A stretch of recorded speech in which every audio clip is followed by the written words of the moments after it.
يا مساء الفل على الحلوين، او يا صباح الفل على حسب التوقيت اللي بتشوف فيه الفيديو. اولا كده نصلي بينا على النبي. ثانيا، لو اول مره تشوفيني شرفيني باشتراكك في القناه، وما تنسيش تحطي لايك علشان تدعمي الفيديو. النهارده ان شاء الله هنعمل مع بعض الحواوشي الاسكندراني بتركايه حلوه قوي، ودي من اختراعي. معايا كيلو من الدقيق. مش هحط الكيلو كله مرة واحدة، عندت منه حوالي كوباية كده على جنب. التركية اللي قلت لكم عليها، المية دي دافية دافية شوية. هحط فيها مكعبين من الماجي ان انا اطعم العجينة معايا. تمام. هدوب الاول مكعبين الماجي في المية الدافية، زي ما قلت لكم المية دافية شوية. حطيت الخميرة على الدقيق على طول، ونزلت بالمية. ابتديت ان انا اقلب بس الاول بالمعلقة، وبعد كده هعجن بايدي.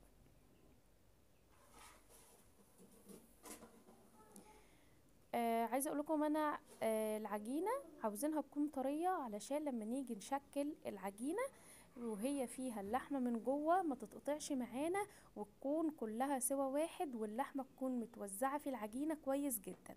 بالنسبه للمشاكل اللي بتقابل اي حد في الحواوشي الاسكندراني، ان انت لما بتيجي تقفلي العجينه او ما تيجي تفردي العجينه بعجينه اللحمه، تلاقي العجينة نفسها خرمت منك او قطعت.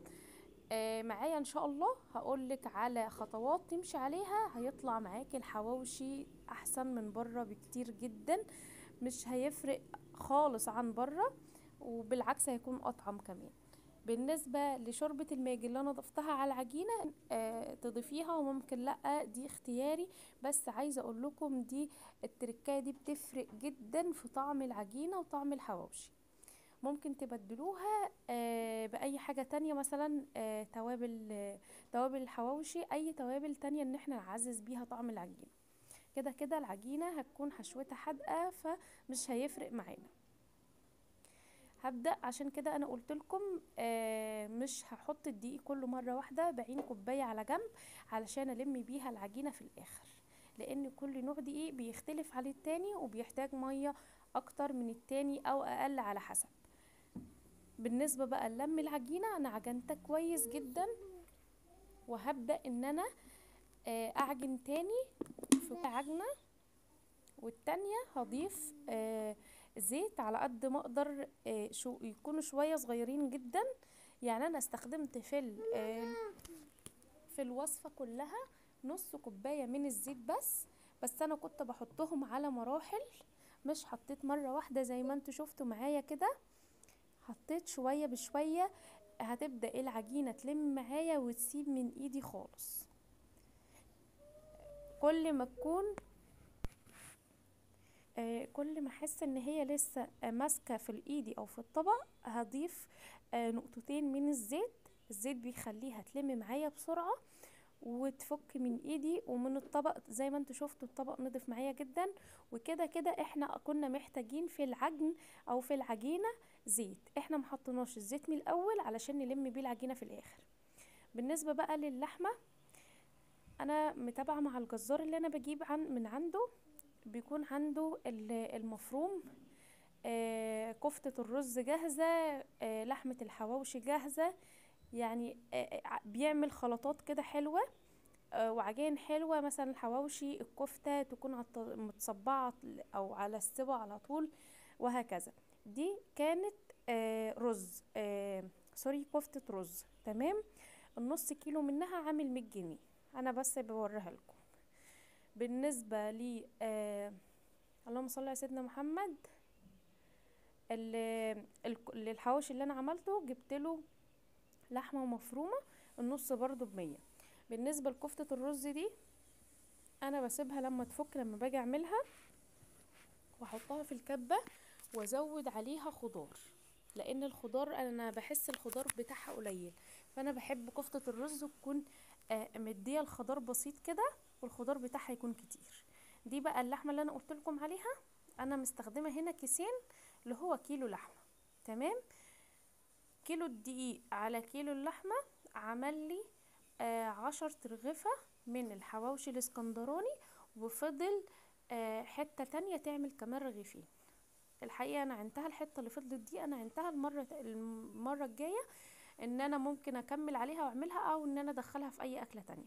بالنسبه للخلطه بتاعه الحواوشي، معايا شويه حلوه كده من البصل متقشر، قطعته قمصاص كده في الكبة على طول، وقرن فلفل كبير بارد، واللهم صل على سيدنا محمد نص كوباية برغل. البرغل هنا حطيت عليه مية بتغلي وسبته حوالي 10 دقايق، وبصفيه من المية زي ما انتوا شايفين. اهم حاجة نصفي كل حاجة من المية زي ما انتوا شايفين كده كويس جدا، ما يكونش فيه اي نسبة من المية، علشان العجينة ما تعجنش معايا. لو في مية العجينة هتعجن ومش هتبقى حلوة خالص. تمام.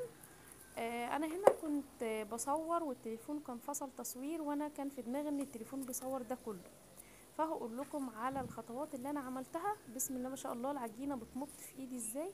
ببدأ ان انا كورت قطعة من اللحم، وحطيت فردت العجينة شوية على ايدي، وحطيت قطعة اللحم فيها، وبشيل العجين الزيادة علشان ما تبقاش مثلا من تحت الرغيف من تحت يكون في عجين كتير، او يكون لا حتة تخينة ولا حتة رفيعة يكون. فبظبطها على قد ما اقدر. كل اللي قدامي دول معمولين فيهم اللحمة. تمام. ابتديت الحتت اللي كانت بتطلع من العجين الزوايد عملت لي رغيفين. كورت برضو حتت من اللحمة وحطيتها، وظبطت بقى اقفل كويس. بالنسبة للعجينة بسم الله ما شاء الله كانت طرية جدا وناعمة وسلسة في ايدي، وبتلزق بسرعة في بعضها، ان انا ما بيكونش فيها اي فتحات. بتلميها بايدك، بتكوني ايدك فيها دهنة زيت بسيطة خالص عشان ما تلزقش، عشان هي طرية جدا. دي الحتة اللي فضلت وانا عندها. هبدأ ان انا انقل في الطبق اللي كان فيه العجين الكور اللي انا لسه عاملاها. تمام. هبدأ اشتغل في الكور اللي انا عاملاها من بدري. بالنسبة للفرد اللي انت حباه، حباه تخين حباه رفيع اللي انت حباه. انا عملت من ده وده. انا ما بحبش التخين عامة، يعني ما بحبش الرغيف يكون تخين كده ومليان عجين، انا بحبه يكون وسط. تفردي في العجينة واحدة واحدة. بسم الله ما شاء الله العجينة بتفرد معايا، لا بتقطع ولا بتخرم معايا، لان العجينة مظبوطة جدا كعجن وكمقادير وككل حاجة. عشان كده انا قلت لكم انا حابة العجينة تكون طرية شوية علشان تبقى سلسة في ايدي وانا بشتغل. هبدأ ان انا افرد، والفرد هنا يكون ساعة التسوية. ما تفرديش وتسيبي العجينة مفرودة. تمام. عشان ده بيفرق جدا. هتفضلي تشيلي وتحطي في العجينة، والعجينة هتمط منك زيادة عن اللزوم، عشان العجينة زي ما قلت لكم مش مستحملة اي حاجة، هي ناعمة خالص وطرية، وبصوا مش مستحملة حتى ان انا ارفع فيها كتير. انا بس بساوي الوش. بصوا انا قلبت العجينة كذا مرة وش وظهر، وزي ما انتوا شفتوا معايا الوش زي الظهر زي كله، مفيش اختلاف بين لا وش ولا ظهر. الوش والظهر كلهم زي بعض، ودوت يدل ان العجينة ما شاء الله مظبوطة. بالنسبة لطريقة التسوية، الفرن يكون سخن قبلها، يكون درجة الحرارة وسط. لو هتسوي فرن البوتاجاز فوق وتحت، لما ياخد اللون من تحت تبدأي تحطيه تحت الشواية. تخرمي العجينة الرغيف بالشوكة علشان البخار اللي يطلع ما يكتمش في العجينة وتعمل مية والعجينة تعجن منك. تمام. انا معرفتش اصور معاكم فيديو للاسف، لان كان زوجي اجا من الشغل وكان المفروض يمشي تاني، فكان مستعجل على الاكل، فكان لسه دول اول 5، فكان لسه في تاني ما استواش، فهم اتغدوا. هو بس خد لي كذا صورة كده. اتمنى الفيديو يعجبكم.